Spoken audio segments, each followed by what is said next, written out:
akan memulai kuliah kita, tapi sebelum Bapak dosen kita memberikan pelajaran mata kuliah pada sore hari ini, kita mulai dulu dengan berdoa ya. Mari kita bersatu dalam doa. Allah Bapa kami surga, Tuhan yang kami sembah dalam Yesus Tuhan kami syukur buat sore hari ini bisa kembali bertemu di mata kuliah teologi sistematika bersama teman-teman semua di sini. Dan berilah juga semakin hikmat, bertambah hikmat terus buat Bapak dosen kami bisa menerangkan, menjabarkan semuanya sehingga menjadi pengetahuan, pembekalan semakin lagi kami mengikuti mata kuliah pada sore hari ini. Kami serahkan pada Engkau, hanya dalam Yesus kami berdoa mengucap syukur. Amin. Silakan Bapak Tri.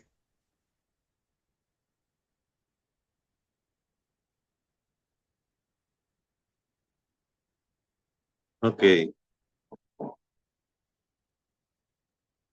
baik.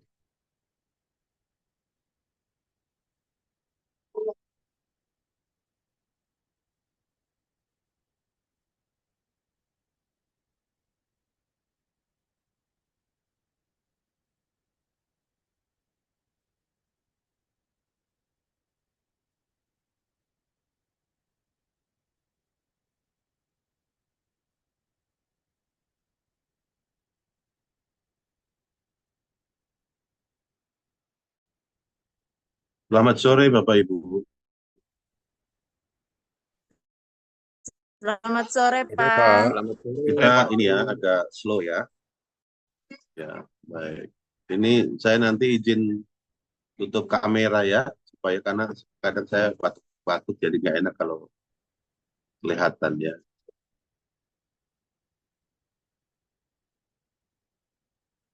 Baik, hari ini kita eh, pertemuan keempat ya, kalau nggak salah, atau keempat ya.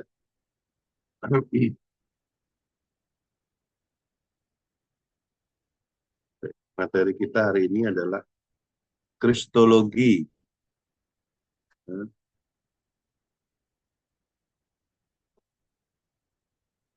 Saya langsung share saja ya, supaya materi saya nggak panjang, jadi kalau setelah itu mau diskusi silakan saja ya. Ini maaf suara saya agak agak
baik. Hari ini kita akan belajar mengenai Kristologi ya. Ini slide saya nggak panjang, paling cuma 20 menit saja mungkin atau tidak sampai.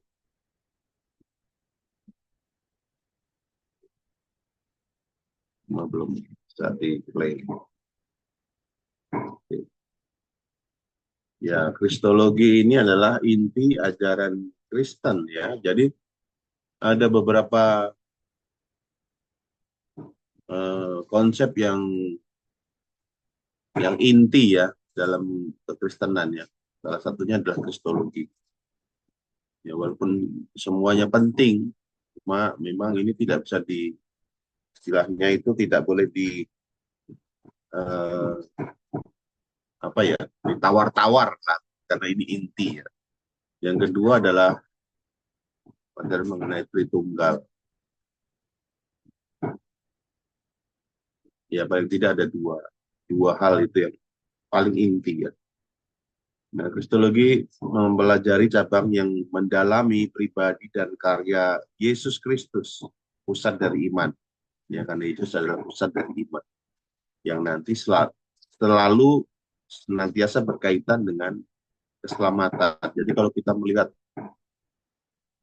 seluruh rangkaian karya Allah ya dalam penciptaan, maka ini adalah pusat dari semua rencana Allah, gitu ya. Yaitu karya keselamatan di dalam Kristus. Maka Kristus ini sebagai sebuah pengajaran yang menjadi pokok ya di dalam kehidupan Kristen. Karena sepanjang sejarah, baik itu di dalam perjanjian lama, semuanya itu hanya berbicara pada satu tema, yaitu Yesus ya sebagai inti dari semua pengajaran. Studi ini akan mengupas siapa Yesus, perannya dalam penebusan, serta dampak karyanya terhadap kehidupan umat manusia. Tujuan pembelajaran yang pertama adalah memahami konsep dasar kristologi. Manusia akan siswa akan diajak untuk mempelajari konsep dasar kristologi yang merupakan cabang teologi penting dalam memahami karya dan pribadi dan karya Kristus. Mengidentifikasi dua alam atau dua natur ya, istilah yang yang familiar itu dua natur, yaitu doktrin tentang dua alam Kristus, yaitu sifat ilahi dan sifat manusiawi yang bersatu dalam satu pribadi. Nah, itu inti dari pengajaran Kristiani ya. Yang penting adalah bahwa Yesus itu adalah dua natur dalam satu pribadi. Kalau yang penting kalau sudah seperti itu pengajarannya itu sudah oke ya, walaupun nanti di dalamnya ada terjadi perdebatan-perdebatan atau pendalaman-pendalaman tertentu, tapi yang penting adalah dua alam atau dua natur satu pribadi. Ya. Menganalisis karya. Nah, ini karya ini tentu berkaitan dengan keselamatan ya. Di Kristus datang itu hanya untuk tujuannya satu saja, yaitu keselamatan umat manusia.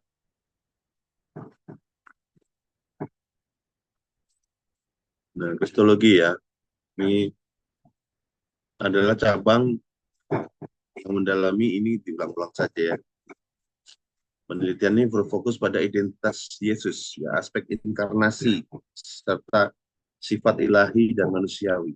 Kristologi juga menyangkut peran keselamatan. Ini isinya ya. Kalau kita belajar mengenai kristologi, maka ruang lingkupnya itu atau yang dipelajari itu adalah hal-hal ini, ya, pribadi dan karya. Dan ini adalah berkaitan dengan identitas Kristus itu aspek inkarnasi, kemudian sifat ilahi dan manusiawi, ya, dan juga peran kebangkitan. Dua natur, Kristus, Allah dan manusia. Ya, sifat ilahinya Yesus memiliki sepenuhnya Allah, ya, yang memiliki sifat ilahi, ya, termasuk di dalamnya adalah sifat-sifat Allah, baik Maha Kuasa, tahu, hadir, semuanya itu ada di dalam aspek ilahinya, ya, tidak kurang sedikit pun. Ya, kalau kita baca apa namanya, Nicea Credo Nicea ya, kemarin dari kelas ini yang belajar yang ini ya, yang presentasi mengenai Nisea ya, benar nggak sih? Ya, maka di sana dijelaskan bahwa Yesus adalah Allah ya, tidak tidak kurang dari Allah, terang dari terang. Dan selanjutnya, ini menegaskan bahwa meskipun dia berinkarnasi sebagai manusia, hakikat keilahiannya itu tidak kurang ya, tidak berkurang, tidak mati, tidak hilang. Dia tetap Allah ya. Dan Allah yang penuh ya, Allah yang sifat manusiawi. Ya, sifat manusiawinya juga sepenuhnya manusia.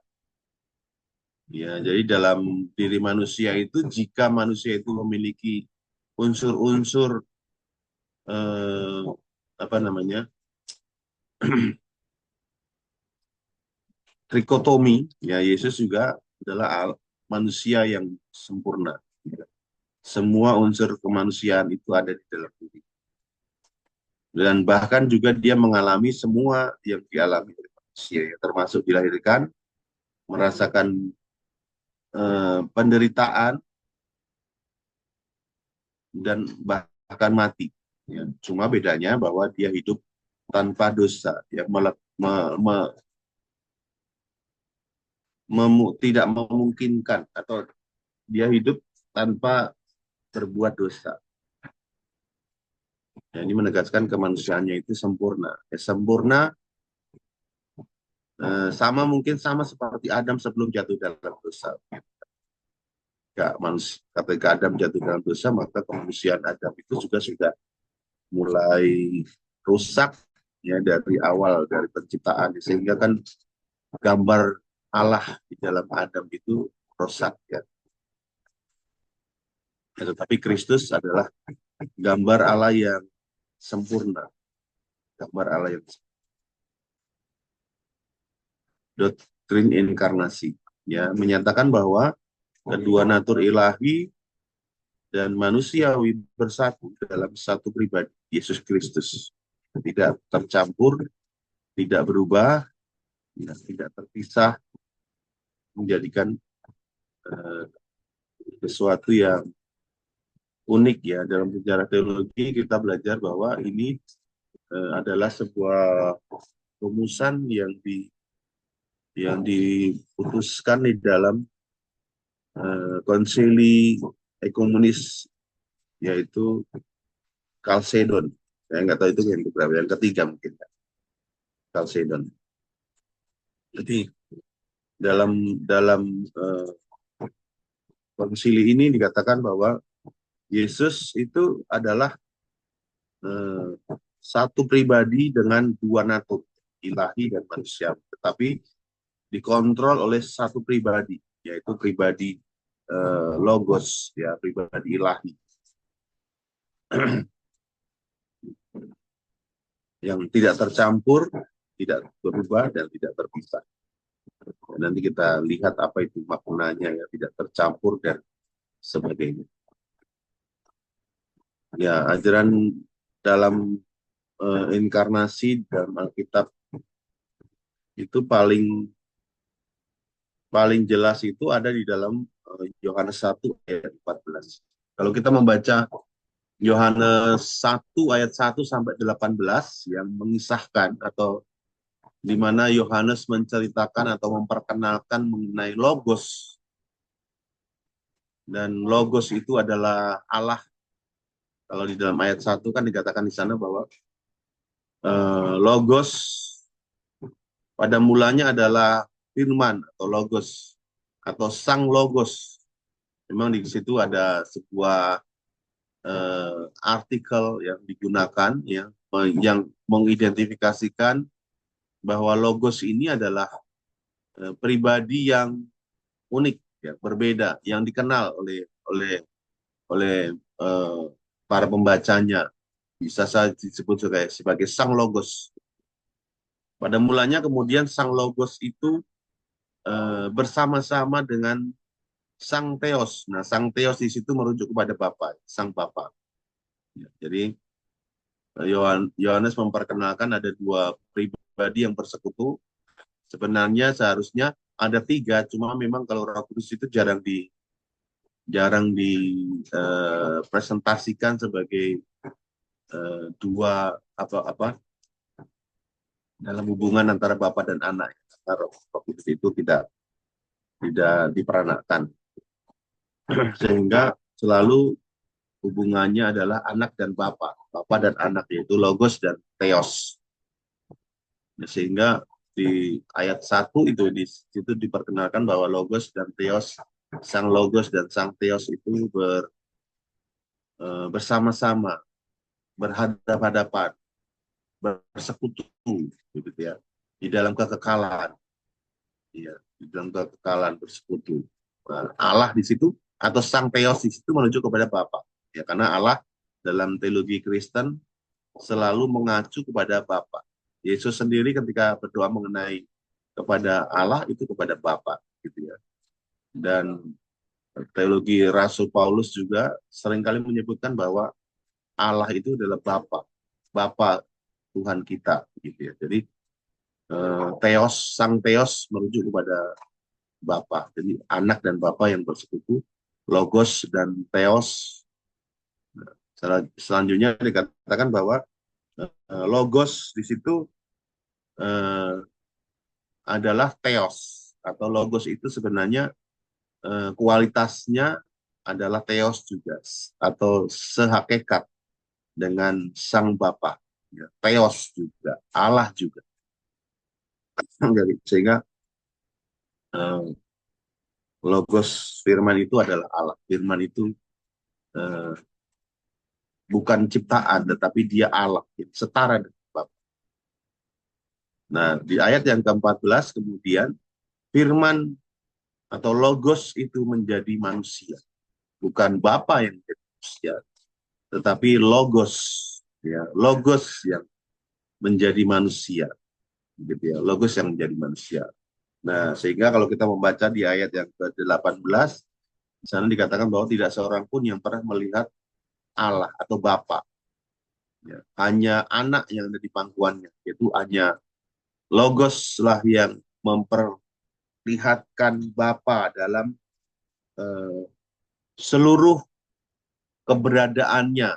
Artinya bahwa tidak ada seorang pun yang pernah melihat Bapa. Kalau ada yang melihat, berarti itu melihat logos.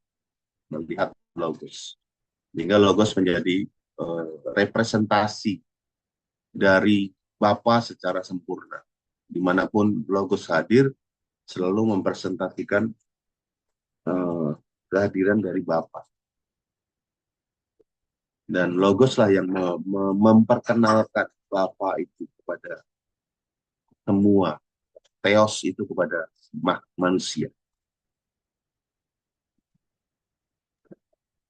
Ya, inkarnasi merupakan bagian dari rencana keselamatan Allah di pemenuhan janji bahwa Allah di dalam komitmennya menunjukkan kasih-Nya, maka sejak kekekalan, ya, merencanakan keselamatan. Jadi kalau kita belajar kemarin ketetapan Allah, rencana Allah yang sempurna dari awal sampai akhir, maka di dalam rencananya Allah yang kekal itu, di situ juga ada mengenai keselamatan di dalam Kristus. Karena Allah juga mengizinkan dosa masuk di dalam rencananya, sehingga Allah juga memberikan jalan keselamatan, ya, di dalam kekekalan. Sehingga orang-orang yang akan diselamatkan, dikatakan dalam Efesus 1 ayat 4 itu dikatakan dipilih sebelum dunia dijadikan. Siapa saja yang akan diselamatkan di dalam Kristus, ya, merupakan wadah apa sih namanya, jalan keselamatan yang diberikan oleh Allah. Oleh karena itu, dalam sepanjang bentangan sejarah manusia, ya, semuanya sebenarnya berbicara mengenai Yesus yang akan datang, akan menyelamatkan manusia melalui kelahiran, kematian, dan kebangkitannya. Itu yang disebut dengan Injil kan.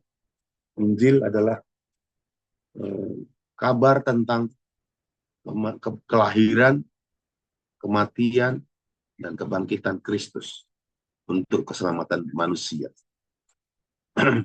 Sehingga apa yang sudah dilakukan, apa yang direncanakan Allah dari awal, dinyatakan di dalam pemenuhan janji melalui inkarnasi. Ya, inkarnasi ini adalah bagian dari rencana Allah yang sempurna dari kekekalan. Nah, pengalamannya sebagai manusia, maka Yesus mengalami kehidupan seperti kita, merasakan penderitaan, kelemahan, ya, bisa lapar, bisa haus, bisa ngantuk, ya kan, bisa menderita, bisa sakit ketika dicambuk, ya kan, bahkan bisa mati, ya, merasakan penderitaan manusia yang di dalam dunia ini, kesusahan dan kesedihan dia dialami. Ketika dia kehilangan sahabat-sahabatnya, dia mengalami kesedihan dan kehilangan. Dan juga, tetapi hidupnya tanpa dosa, ya, tanpa melakukan dosa. Ini adalah inkarnasi yang dinyatakan di dalam teologi kita, ya. Nah, Konsili Chalcedon di dalam menetapkan pemahaman tentang sifat Kristus. Kalau kemarin Konsili Nicea berbicara mengenai Kristus itu homoousios dengan Bapa, setara dengan Bapa. Ya, dan menegaskan juga mengenai Tritunggal. Kristus bukanlah ciptaan, tetapi yang sama, setara, sehakikat, sehingga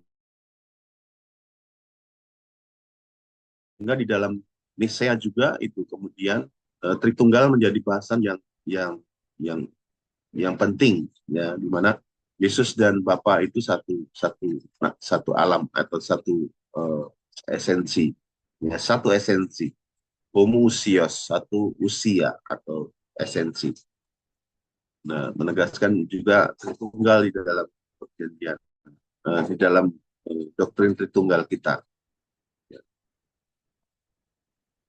Tetapi kemudian mengenai Kristus itu dibahas secara matang, istilahnya gitu lah, di Konsili Chalcedon. Diselenggarakan pada tahun 451, ya, konsili ini diadakan untuk mengatasi kontroversi mengenai sifat Kristus. Ya, ada nanti ada monofisit, ya, dan jadi mengeluarkan deklarasi mengenai dua sifat Kristus, ya, sepenuhnya Allah dan sepenuhnya manusia. Ya, ada orang yang menyebutnya dua natur, Allah sejati, manusia sejati. Ada orang yang menyebut sebagai Allah 100%, manusia 100%.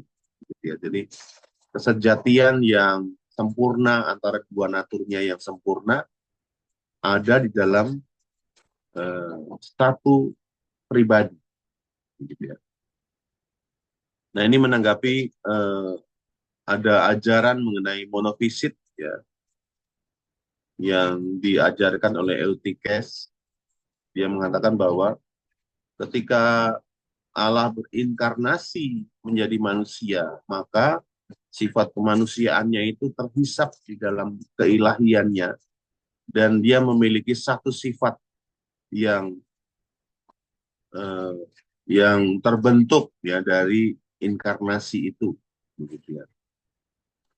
Ya, ini menjadi rancu kemudian apakah dia itu tetap manusia atau dia tetap Allah atau dia memiliki sifat yang baru, ya, kombinasi antara sifat ilahi dan sifat manusiawi. Tetapi Kristus menurut monofisit hanya memiliki satu sifat saja, ya, di mana sifat manusiawinya itu terhisap, gitu ya, terhisap di dalam sifat ilahinya. ada beberapa ajaran yang hampir sama ya. Misalnya seperti Apolinarism yang mengatakan bahwa Yesus itu memiliki tubuh manusia tetapi rohnya adalah roh Allah. Jadi setengah-setengah ya. Setengah manusia di bagian tubuh tetapi di dalamnya itu adalah roh Allah. Nah, tetapi juga kemudian ada eh, pengajaran juga yang mengajarkan bahwa Yesus itu memiliki dua natur, yaitu Allah dan manusia, dan juga dua pribadi, yaitu Nestorian. Jadi pada masa itu orang terjebak di dalam dua kutub pengajaran, yaitu yang pertama adalah Nestorianisme, yang mengajarkan bahwa Kristus itu memiliki dua sifat, dua natur, yaitu manusia dan ilahi, tetapi juga dua pribadi, yaitu pribadi ilahi dan pribadi manusia. Ya, jadi memiliki dua natur dan dua pribadi. Itu Nestorianisme. Yang satunya lagi adalah monofisit. Jadi ini dua kutub yang saling menarik ya. Kalau orang tidak terjebak dalam monofisit, maka dia akan terjebak dalam uh, Nestorianisme, ya, Nestorianisme. Maka di dalam Konsili Chalcedon inilah kemudian diputuskan mengenai uh, keberadaan Kristus. Ya,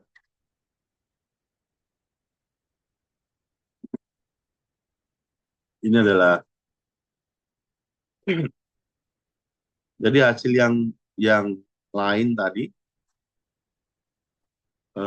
Konsili Chalcedon itu menegaskan bahwa Kristus itu adalah eh, dua natur, satu pribadi yang tidak terpisah, tidak tercampur, dan tidak berubah. Ya. Di dalamnya mengajarkan bahwa dua naturnya itu adalah sempurna dalam satu pribadi logos yang sempurna, gitu ya, dan tidak tercampur, artinya tidak ada percampuran antara dua sifat manusiawi, dan juga tidak terpisah, artinya bahwa Kristus itu selama-lamanya adalah Allah dan manusia. Kristus sebagai penebus, ya, pekerjaan penebusan Kristus merupakan fondasi dari iman Kristen, menegaskan bahwa melalui kematiannya di kayu salib, Yesus menawarkan pengorbanan yang cukup untuk menanggung hukuman dosa umat manusia. Ini bukan sekedar tindakan moral, tapi sebuah pengorbanan, substitusi yang memulihkan hubungan antara manusia dengan Allah. Jadi kematiannya itu menebus dosa manusia, karena dia adalah pribadi Allah dan manusia, maka dia mampu untuk menebus dosa manusia. Kalau dia hanya manusia saja, ya tidak ada manusia yang bisa menebus manusia. Tetapi karena dia adalah Allah dan manusia dalam satu pribadi, maka dia kematiannya itu sanggup untuk menebus dosa manusia. Ya, maaf di sini hujan ya. Jadi nanti kalau tiba-tiba putus, ya mohon dimaklumi ya.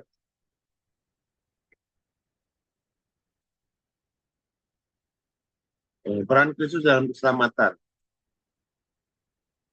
Penebusan melalui kematiannya. Melalui kematiannya di kayu salib, Yesus membayar harga dosa umat manusia dan memulihkan hubungan mereka dengan Allah. Ya, ini merupakan inti dari ajaran Kristen tentang keselamatan.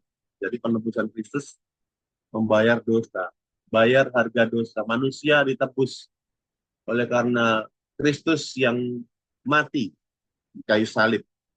Darahnya menebus manusia yang berdosa. Ya, kebangkitan dan hidup baru. Ya, kebangkitan Kristus menjamin kehidupan kekal. Ya, kalau Kristus tidak bangkit, kalau dalam 1 Korintus 15 ya dikatakan maka sia-sia. Karena itu melalui kebangkitan yang membuka jalan bagi manusia untuk memperoleh kehidupan baru. Ya, perantara antara Allah dan manusia. Sebagai perantara antara Allah dan manusia, Yesus menjembatani jurang yang terpisah akibat dosa.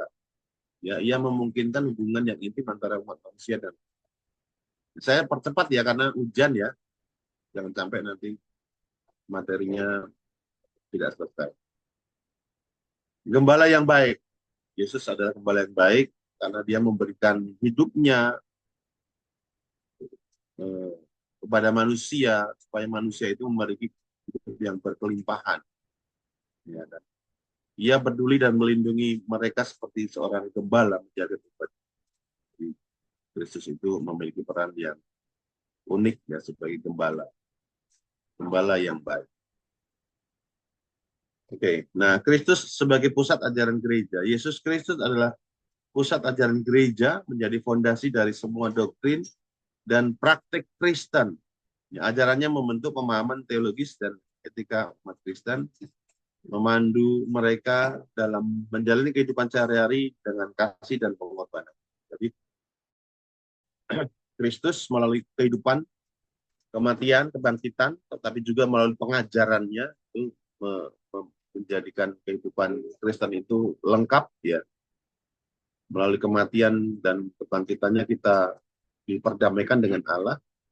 Melalui pengajarannya kita dituntun untuk hidup dalam moral Kristiani yang baik. Kehidupan spiritual umat Kristen sepenuhnya terikat pada Yesus atau Kristus, ya, menjadi sumber dari kehidupan baru. Jadi melalui Kristus kita terkoneksi untuk bisa menjalani kehidupan rohani dengan baik, kehidupan yang menyenangkan Tuhan. Atau di dalam tulisan Rasul Paulus, hidup sebagai manusia baru, gitu ya, kehidupan baru. Oleh karena itu melalui Kristus, maka seringkali disebutkan bahwa Yesus sering menyebutkan bahwa di luar aku kamu tidak bisa berbuat apa-apa. Gitu ya. Kalau ranting tidak melekat pada pokok anggur, kan, maka ranting tidak bisa hidup. Maka pokok anggur itu adalah Kristus yang menjadi sumber kehidupan kita. Maka kita harus terkoneksi. Nah, kalau kita tidak terkoneksi dengan Kristus, tidak memiliki hubungan pribadi dengan Kristus, maka kehidupan kekristenan itu sebenarnya kosong ya, sia-sia. Tidak mungkin hidup kita ini memiliki arti kalau kita tidak memiliki hubungan pribadi dengan Kristus. Oleh karena itu, kekristenan hanya dimulai ketika seseorang itu memiliki hubungan pribadi dengan Kristus, ya, dengan cara mengakui Kristus sebagai Tuhan dan Juru Selamat pribadi, begitu kan biasanya ya. Sehingga kita menerima Kristus di dalam kehidupan kita, dan disitulah kemudian kehidupan Kristen dimulai, ya, dan Kristus menjadi sumber dari kehidupan, ya, sehingga kita mengalami pertumbuhan rohani, bimbingan dalam kehidupan tanah itu dan sebagainya, memiliki pengharapan dan kekuatan dalam menjalani kehidupan. Ya, ini aktivitas diskusi ya, implikasi, relevansi, kesimpulan. Nah, ajaran Kristologi pertemuan ini memberikan pemahaman yang mendalam mengenai ajaran Yesus Kristus ya, dalam teologi Kristen. Mahasiswa telah mempelajari konsep-konsep penting seperti dua natur, inkarnasi, penebusan, Kristus dan keselamatan.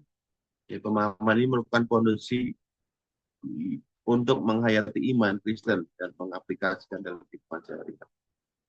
Nah, itu saja yang saya bisa sampaikan. Selebihnya bisa diperdalam melalui diskusi ya, karena memang pokok pengajaran Kristus itu yang dibutuhkan itu adalah diskusi. Ini hanya sebagai kerangka awal atau apa sih namanya, tinjauan umum saja mengenai Kristus. Seperti apa kristologi? Ya, intinya itu hanya itu saja sebenarnya. Walaupun nanti diperdalam dalam konsep-konsep tertentu, ya, dalam diskusi-diskusi boleh. Baik, saya selesai dalam menyampaikan materi saya. Silakan jika ada pertanyaan, saya akan mencoba untuk menjawab. Nah, kalau ada yang ingin menambahkan, ya dipersilahkan. Jadi di kelas kita ini bukan hanya bertanya ya, mahasiswa juga dipersilakan untuk memberikan eh, apa namanya? Ini Izin bertanya, Pak. kan S2 kan, diizinkan untuk memberikan tanggapan tambahan. Baik Pak Reinhard, saya stop share ya supaya nggak terganggu. Silakan Pak. Ya, terima kasih Pak Tri buat penjelasannya. Ya, tadi yang tentang Yesus sepenuhnya Allah, sepenuhnya manusia, mungkin terminologinya saya lebih setuju ya daripada menggunakan kata persen ya, karena 100% juga kan buatan daripada manusia ya. Nah, yang saya mau tanya, ini kan kristologi bicara tentang Yesus. Kalau kita searching dari kejadian sampai Wahyu, Mesias itu kan tercantum di perjanjian baru. Sedangkan orang-orang Yahudi hanya punya konsep monoteisme. Allah itu adalah Allah yang esa. Kita tahu juga Yesus bekerja di perjanjian lama karena Yesus bilang bahwa sebelum Abraham ada, aku ada. Nah, dan kalau kita lihat cerita daripada Yesus, Yesus banyak sekali mendapatkan penolakan waktu di zaman dia pelayanan karena mereka hanya beranggapan bahwa Bapa itu, ya Allah itu nggak mungkin dalam bentuk hal yang mereka lihat, anak tukang kayu dan segala macam. Yang yang saya mau tanya Pak adalah dalam konsep orang Yahudi di Perjanjian Lama, mereka menganggap bahwa the coming of the Christ itu kan digaungkan juga oleh Yesaya, bahwa Yesus akan lahir ke dunia ini dan nanti akan menjadi penebus. Tetapi bagaimana tanggapan orang-orang Yahudi itu mengenai Yesus, padahal mereka sendiri melihat langsung Yesus itu sebagai manusia. Jadi mereka melihat Yesus itu sebagai manusia biasa, bukan punya keilahiannya gitu ya. Karena Yesus juga mati di salib. Nah, jadi sebenarnya kan kalau kita lihat di Perjanjian Lama, sepak terjang Yesus yang lebih dominan kan di Perjanjian Baru. Pertanyaan saya adalah, apakah nabi-nabi di Perjanjian Lama itu memang mendapatkan wahyu daripada Tuhan seperti Yesaya untuk bisa menggaungkan Kristus itu akan menjadi penebus, dan apakah orang Yahudi pada saat itu get the point Pak tentang pernyataan Yesaya, pernyataan Yeremia, pernyataan Musa, bahkan ada nanti seperti aku juga datang. Menurut pandangan Bapak, apakah selama nabi-nabi itu mereka get the point bahwa akan ada datang nanti Kristus sang penyelamat, atau memang mereka sama sekali tidak get the point sehingga Kristus itu lebih banyak digaungkan pada saat di perjanjian baru ya. Nah, itu pertanyaan saya Pak. Jadi apakah nabi-nabi pada saat itu menyampaikan firman, apakah orang-orang Yahudi itu get the point tentang hal ini sehingga kalau kita lihat kan terlalu lama dari 1.500 2.000 tahun sehingga Yesus lahir itu lama sekali prosesnya Yesus datang ke dunia karena mungkin kesabaran Bapa di sorga melihat bahwa mereka nggak ngudeng-ngudeng gitu ya. Jadi maksud saya di sini adalah seberapa Alkitab, nabi-nabi pada saat itu yang datang menjelaskan tentang karya keselamatan itu, dan mereka meyakinkan bahwa suatu hari akan ada Mesias yang disampaikan itu. Itu ya Pak, makasih. Iya. Jadi nubuat-nubuat tentang Mesias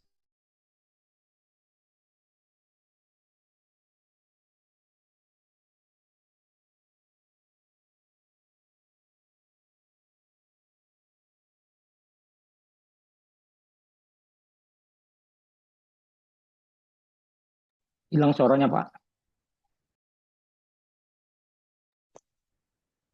Suaranya hilang, Sepertinya Pak Tri. ada gangguan kayaknya. Iya, Pak ini.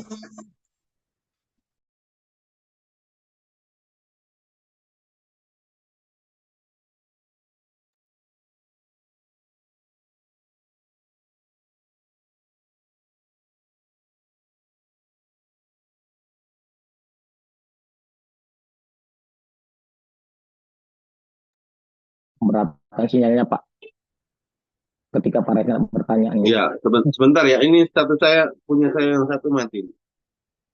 Eh, bisa kedengaran suara saya ya? Bisa Pak, bisa Pak.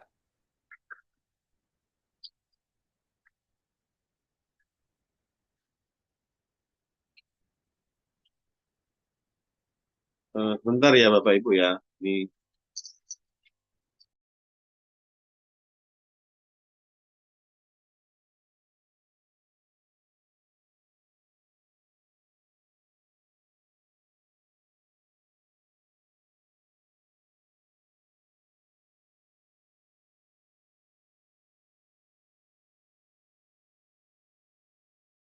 maaf terputus ya. Oke, Pak Reinhard. Jadi penggambaran mengenai Mesias itu memiliki dua, dua penggambaran eh, yang yang nyolok begitu ya. Satunya adalah hamba yang menderita yang digambarkan oleh Yesaya dan sebagainya. Tapi juga ada mengenai seorang penyelamat yang akan menyelamatkan bangsa Israel begitu ya. Dan penyelamat ini yang justru menjadi sesuatu yang sangat apa namanya eh, sangat dinanti-nanti, apalagi pada masa saat itu adalah bahwa bangsa Israel ada pada penjajahan, ya kan, ada pada penindasan oleh bangsa Roma. Mereka ditekan, mereka di awas apa namanya, dijajah lah istilahnya. Sehingga penggambaran tentang Mesias yang akan hadir itu mereka tidak temukan di dalam Kristus yang lahir sebagai orang yang eh, dari orang miskin begitu, sehingga kan dikatakan bahwa oh, bukankah dia ini adalah anak dari tukang kayu gitu ya, sehingga mereka tidak bisa melihat bahwa juru selamat itu akan memiliki style seperti Kristus begitu, karena mereka menganggap bahwa Mesias itu akan hadir untuk menyelamatkan mereka, dan penggambaran raja yang kekal misalnya, atau pribadi yang mulia, ya, penyelamat yang luar biasa itu mungkin sama seperti Musa gitu ya, pengemban sama seperti Musa yang kuat yang akan mengeluarkan mereka dari penjajahan Roma pada saat itu tidak tergambar dalam diri Kristus, sehingga mereka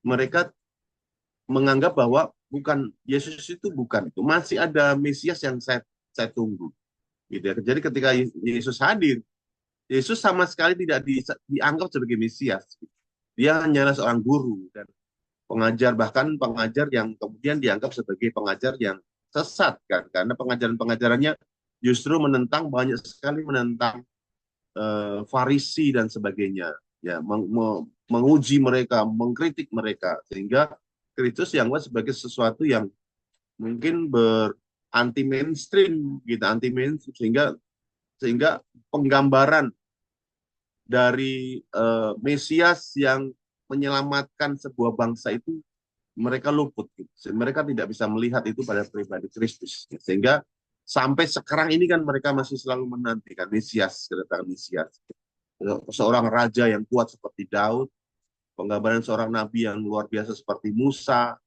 begitu ya, sehingga penggambaran ini yang harus ada di dalam pribadi seorang Mesias. Nah, ini mungkin kesalahan persepsi yang begitu fatal pada zaman itu ya, sehingga hanya orang-orang tertentu saja terutama yang mengenal Kristus.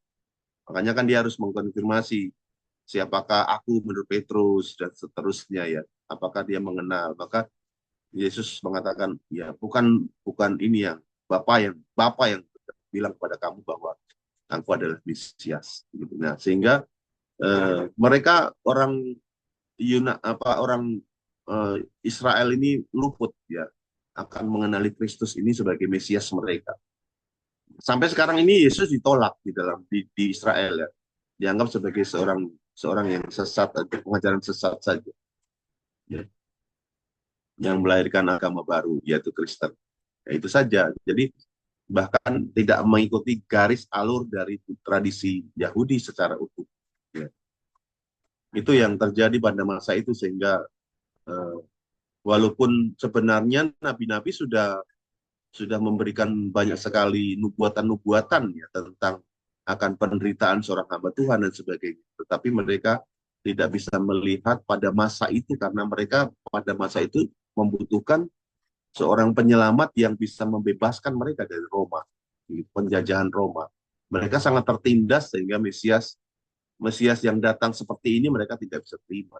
Mereka tidak bisa terima Mesias yang lemah, bahkan mati ya kan di kayu salib. Begitu Pak Rehan. Mungkin ini latar belakang teologis yang mereka tidak bisa dapatkan ketika konteks yang mereka butuhkan tentang seorang penyelamat itu tidak bisa connect mungkin di dalam persepsi teologis mereka. Itu ya mungkin ya. Bisa menjawab ya Pak Reinhard ya.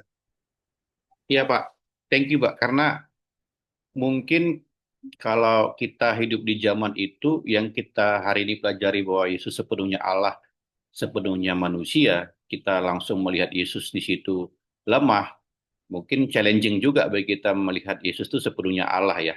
Oh iya, ya jelas karena kenapa Allah bisa begitu sangat menderita ya, berjalan kemana-mana, lapar, ya kan, dan itu tidak bisa dikenali sebagai Allah yang kuat yang mereka harapkan.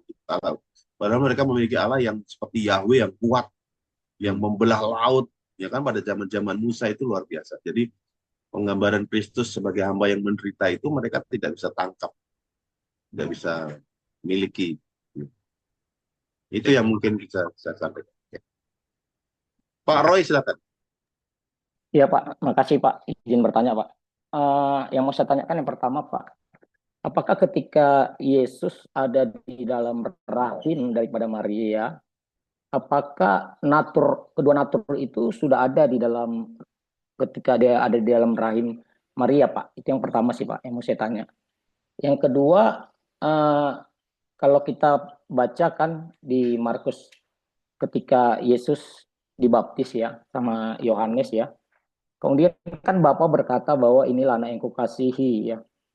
Pertanyaan saya adalah Pak, kenapa Bapak di sorga itu Allah sendiri memperkenalkan Yesus itu sebagai anak Pak? Kan ini kan bisa menimbulkan kebingungan ya bagi bangsa Israel sendiri gitu Pak. Dan itu kan disaksikan banyak orang juga pada saat dia dibaptis gitu Pak. Itu aja pertanyaan saya Pak. Mungkin pandangan Bapak gimana itu Pak? Pertanyaan Ya, oke. Ya, baik. Dua natur. Jadi ketika ada di dalam rahim Maria, itulah justru di mana Kristus yang adalah ilahi, yang ada logos tadi.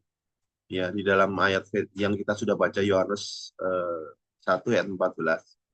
Yang adalah logos, yang adalah ilahi, kemudian dia harus mengambil kemanusiaannya, sifat kemanusiaannya itu melalui lahir lewat perawan, lewat manusia, gitu ya. Yang dalam hal ini adalah Maria.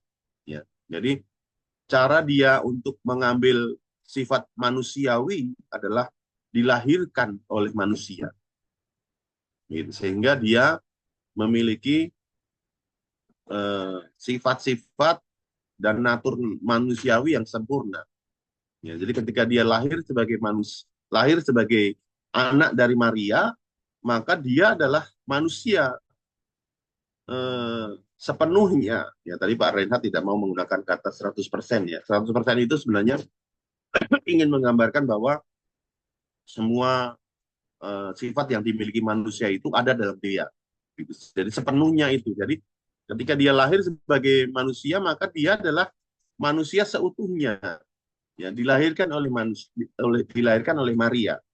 Tetapi jangan lupa bahwa yang dilahirkan oleh Maria itu juga adalah Allah yang ada di dalam Kristus. Jadi dia memiliki dua natur yang ada di dalam dirinya, Allah dari semulanya sebelum dia berinkarnasi, dan setelah inkarnasi dia memiliki natur baru yang ditambahkan, yaitu sifat manusiawinya.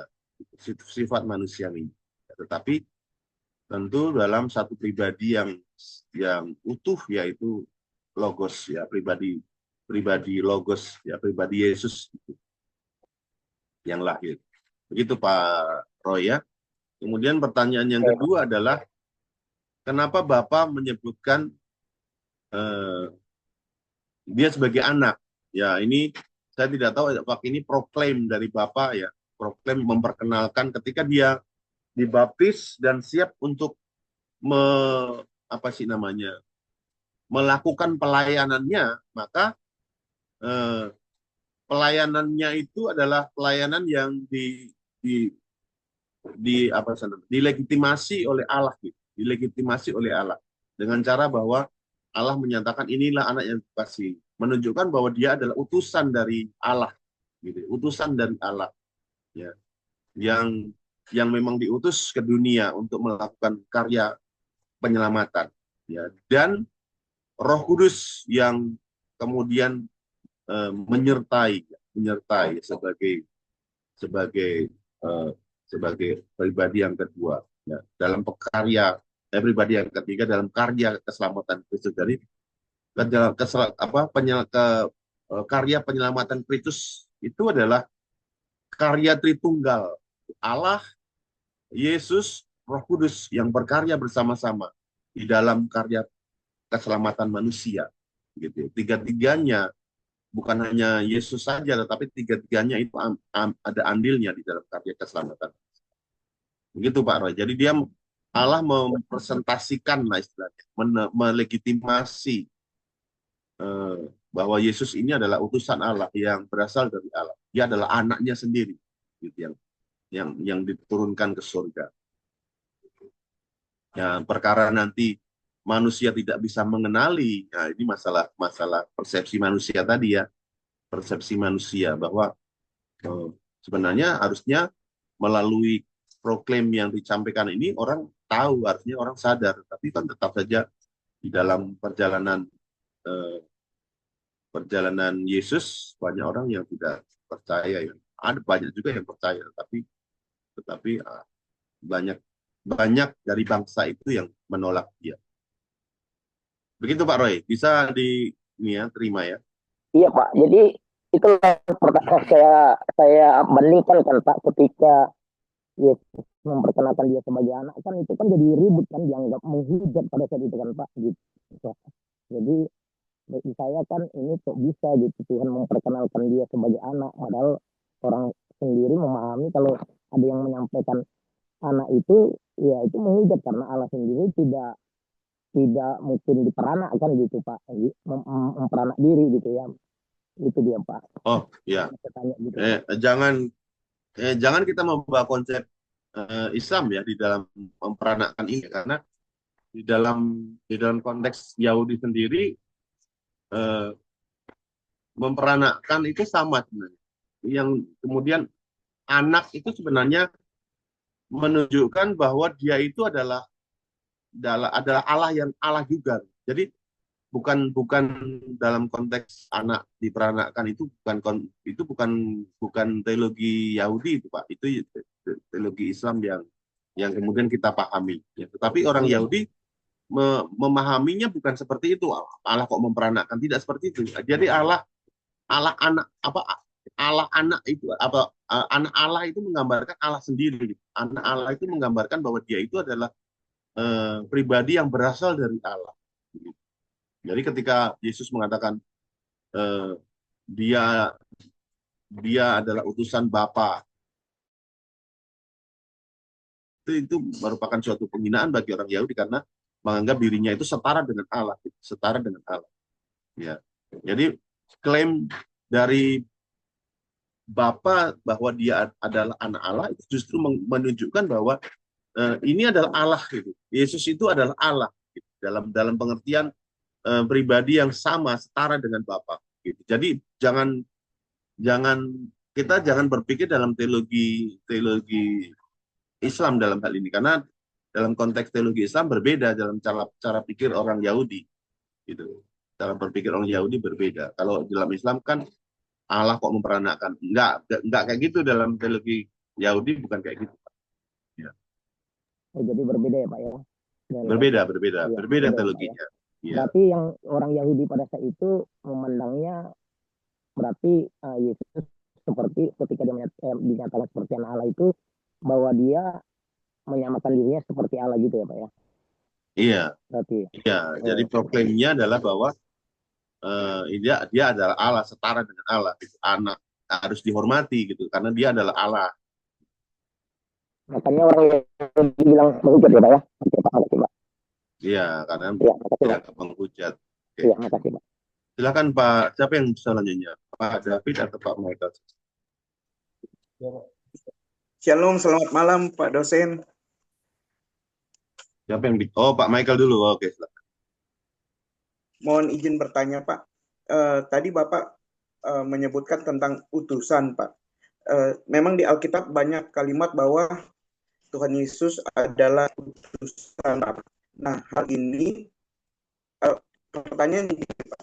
Kenapa digunakan istilah utusan Pak? Jadi akhirnya hal ini dipakai diserang pertama oleh kaum Ismail dan juga bidat-bidat Kristen yang mengatakan bahwa Yesus itu cuma utusan Bapa gitu Pak. Nah, itu yang pertama. Yang kedua Pak, pertanyaan kedua, saya pernah dengar dialog di media sosial, itu ada seorang ibu bertanya, dia berkata begini, kalau Yesus Tuhan, kenapa dia datang berikut katanya gitu Pak, kenapa nggak dari awal gitu datangnya. Nah, bagaimana kita menanggapi pertanyaan hal-hal seperti ini Pak? Yang kedua, satu lagi boleh Pak izin, di Bapak bahas tentang tubuh, jiwa, dan roh. Hal ini ada dua pendapat mengenai trikotomi dan dikotomi. Yang benar dikotomi atau trikotomi Pak? Demikian Pak, Tuhan memberkati. Oke, baik. Ya, Pak Michael ya. Nah,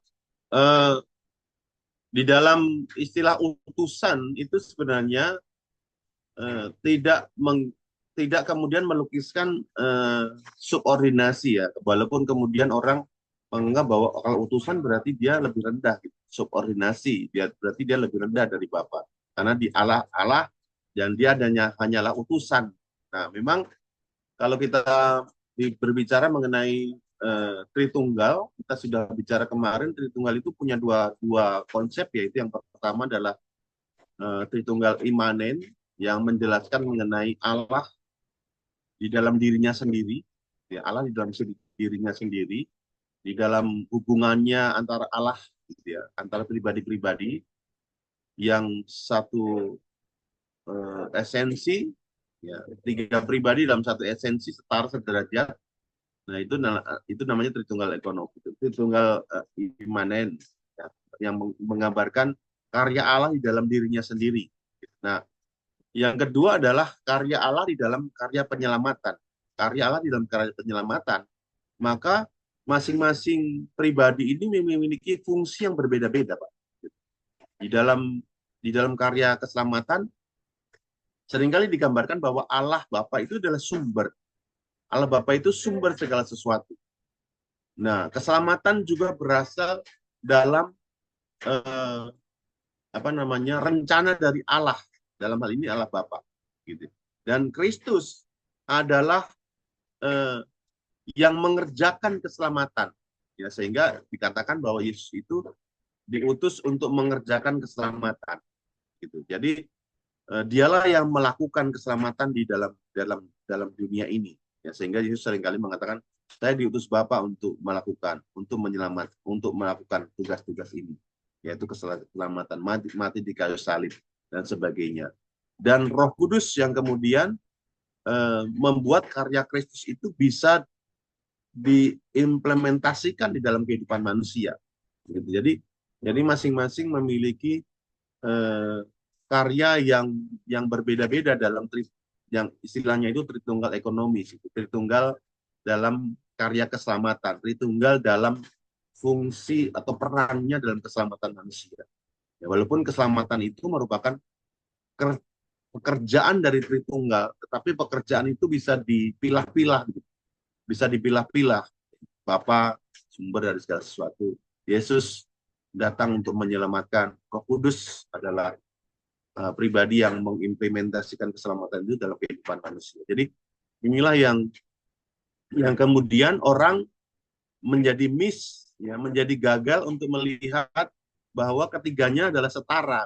Ketiganya adalah setara di dalam esensinya, ya. Tetapi hanya melihat dalam ruang waktu yang bekerja, gitu ya, dalam ruang waktu yang bekerja seperti Allah. Kemudian Yesus diutus. Padahal ketiganya ini sebenarnya adalah Allah Tritunggal yang berkarya dalam keselamatan bersama-sama, ya, sehingga mereka itu setara, satu esensi.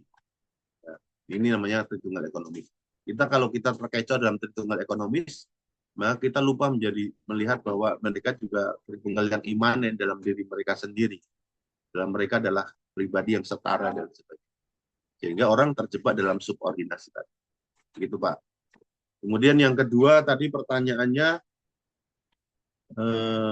apa tadi ya? Saya jadi lupa tadi. Izin Pak, yang kedua saya dengar dialog lintas agama, lalu ada yang bertanya begini, kalau Yesus Tuhan, kenapa tidak datang dari awal Pak gitu? Datangnya berikut begitu Pak, izin Pak. Iya, ya kita tidak tahu ini rencana Tuhan ya, maksud Tuhan. Tuhan selalu datang tepat waktu gitu ya. Jadi melalui perjalanan yang kita lihat, mungkin Tuhan kalau di dalam perjalanan nabi-nabi itu mempersiapkan jalan untuk Tuhan ya. Bahkan kemudian Yohanes Pembaptis mengatakan orang yang bersurut di padang gurun untuk mempersiapkan jalan untuk Tuhan. Gitu ya. Jadi mungkin memang kedatangan Kristus itu memerlukan nubuatan-nubuatan sebelumnya, gitu ya. Nubuatan-nubuatan yang dinyatakan oleh nabi-nabi sepanjang sejarah, gitu. Tetapi apapun yang dilakukan oleh nabi-nabi itu sebenarnya itu adalah penggambaran, gitu ya, penggambaran akan Kristus yang akan datang. Jadi mulai dari Adam sampai kepada Maliaki lah kata-kata. Ya. Maka semua yang terjadi, bahkan kemudian Musa juga kemudian itu adalah sebuah perjalanan di mana semua itu terpusat kepada Kristus. Sehingga penggambaran nubuatan Nabi, cara mereka beriman, cara mereka melakukan ibadah, cara mereka menebus dosa, semuanya itu mengacu pada Kristus. Nah, kenapa Kristus itu datang terakhir? Ya, saya tidak tahu apakah ini ada kaitannya dengan rencana Tuhan. Ya pasti ini adalah rencana Tuhan. Dan kita bisa melihat bahwa rangkaian perjalanan dari umat Israel ini selalu menggambarkan atau menubuatkan tentang Kristus, sehingga kehidupan Kristus itu semua yang dilakukan itu adalah sama, menggenapi semua nubuatan yang ada. Ya, mungkin ini adalah bagian dari yang disebut oleh Yohanes mempersiapkan jalan Tuhan, Artinya bahwa Tuhan itu datang kemudian setelah nubuatan-nubuatan itu disampaikan. Saya tidak tahu persis bagaimana menjawab pertanyaan ini, tetapi saya percaya bahwa Kristus datang sebagai janji yang sudah dinubuatkan oleh nabi-nabi, dan pada masa itu bertepatan pada masa Kristus Allah sudah tidak berbicara lagi, gitu ya. Nah, ini mungkin memang rencana Allah ya. Kita tidak bisa menjawab dengan tepat. Mungkin itu saja jawaban saya ya. Mungkin itu memang Tuhan sudah mengatur demikian, dikatakan. Ya, yang ketiga, apa tadi yang ketiga? Izin Pak, yang ketiga tadi Bapak sempat menyebutkan tentang tubuh, jiwa, dan roh. Tubuh, jiwa, tubuh, jiwa, dan roh. Ada dua pendapat tentang memang ada dua pandangan mengenai manusia ya. Ini namanya antropologi ya di dalam. Nah, antropologi Perjanjian Lama itu biasanya selalu hanya mengaitkan dua hal, yang jasmani dan rohani. Biasanya kalau dikotomi itu bersumber kepada perjanjian lama, setahu saya ya, mungkin saya salah ya. Tetapi apa yang manusia itu hanya dibedakan menjadi dua. Jadi mana yang benar itu sebenarnya bukan masalah mana yang benar, ini hanyalah masalah persepsi saja, cara orang menjelaskan saja, Pak. Ada bagian luar yaitu dikotomi itu kan hanya jasmani dan rohani, gitu ya. Bagian rohani dijelaskan sebagai bagian yang ada di dalam kehidupan kita. Ya. Jiwa termasuk bagian yang rohani. Tubuh hanya bersifat jasmani. Jadi ini hanya menggambarkan dua hal ini ya. Sedangkan untuk tubuh, jiwa dan roh itu mungkin bisa dilihat dalam aspek yang ada di dalam kemanusiaan ya, aspek dalam kemanusiaan. Jadi manusia itu kan tubuh ya. Ini bagian yang paling luar ini adalah tubuh. Ya, kemudian jiwa itu adalah persepsi dari tubuh. Jadi jiwa ini adalah bagian dari apa yang tubuh atau panca indera itu bisa kenali gitu. Ya, dan itu dikenali oleh jiwa. Ya, jadi jiwa itu selalu berkaitan dengan apa yang jasmani kenal, apa yang jasmani lihat. Jadi jiwa selalu berkaitan dengan apa yang manusiawi. Yang manusiawi itu artinya ya hubungan dengan manusia dan sebagainya. Itu jiwa ya. Nah, kemudian roh itu adalah bagian di mana kita mengenal Allah gitu, atau alat untuk kita berhubungan dengan Allah. Jadi manusia itu dibagi menjadi dua bagian dalam rohani kita, yaitu di mana kita berkaitan dengan persepsi-persepsi, yaitu jiwa, ya, pikiran, perasaan, dan juga kehendak kita yang berkaitan dengan tubuh kita, bisa kita berhubungan dengan orang lain, manusia yang lain, kan jiwa kan. Dan tapi ada juga bagian di mana kita bisa terkoneksi dengan Allah, yaitu roh, gitu. Roh, ya. Sehingga dikatakan bahwa hanya roh yang bisa mengenal, hanya roh Allah yang bisa mengenal Allah. Itu kan di dalam Alkitab ada gitu ya. Dan juga hanya roh manusia yang bisa tahu tentang siapa manusia itu. Jadi yang itu berkaitan dengan yang dua roh itu yang berkaitan, yang berkoneksi gitu. Allah berkoneksi dengan kita. Ya, tetapi juga memang Allah tidak bisa berkoneksi dengan jiwa dalam pengertian bahwa kita tidak bisa mempersepsikan Allah secara jiwani ya. Kita hanya bisa merasakan Allah dalam roh kita. Karena biasanya jiwa itu berhubungan dengan panca indera ya. Jiwa itu berhubungan dengan panca indera. Apa yang bisa kita lihat, apa yang bisa kita dengar, itu terpersepsi terhadap jiwa kita, pikiran kita, perasaan kita. Begitu Pak. Mana yang benar?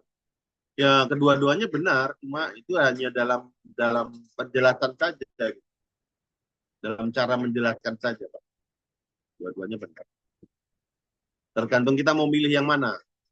Boleh milih yang dikotomi, boleh milih dikotomi. Terima kasih Pak dosen, Tuhan memberkati. Oke, Pak Bernard. Ini saya lihat dari urutan yang ada di Zoom ya. Tadi yang duluan siapa yang saya nggak tahu. Ibu Fernis kayaknya yang ketiga ya. Iya Pak, terima kasih. Oke, silakan. Pak, mohon maaf ya kameranya saya off. Ya, nggak apa-apa.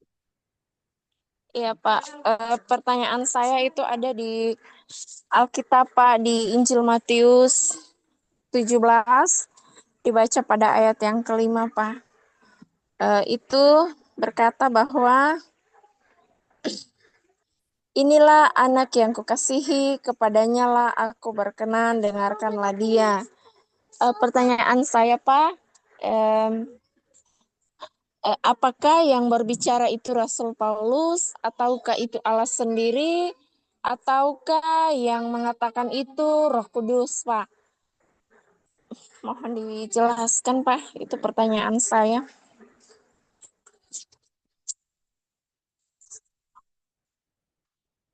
Pak Ya, dosen. oke, maaf ya.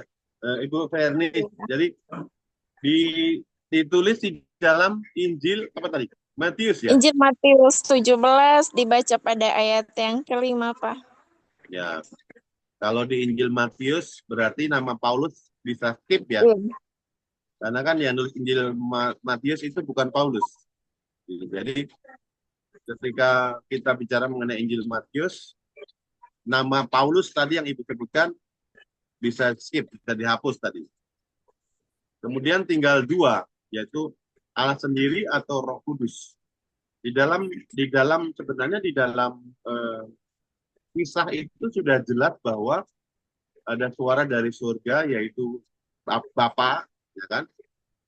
Iya. Karena hanya Bapa yang menyebut Yesus sebagai anak, bukan Roh Kudus, ya kan? Jadi pasti bukan Roh Kudus, karena Roh Kudus kemudian turun dalam bentuk merpati. Ya, jadi satu-satunya yang mungkin pada cerita itu adalah Bapa, karena yang menyebut Yesus sebagai anak hanya Bapa. Itu Ibu. Iya, Pak. Terima kasih untuk penjelasan yang luar biasa, Pak. Silakan Mbak Bernard, silakan.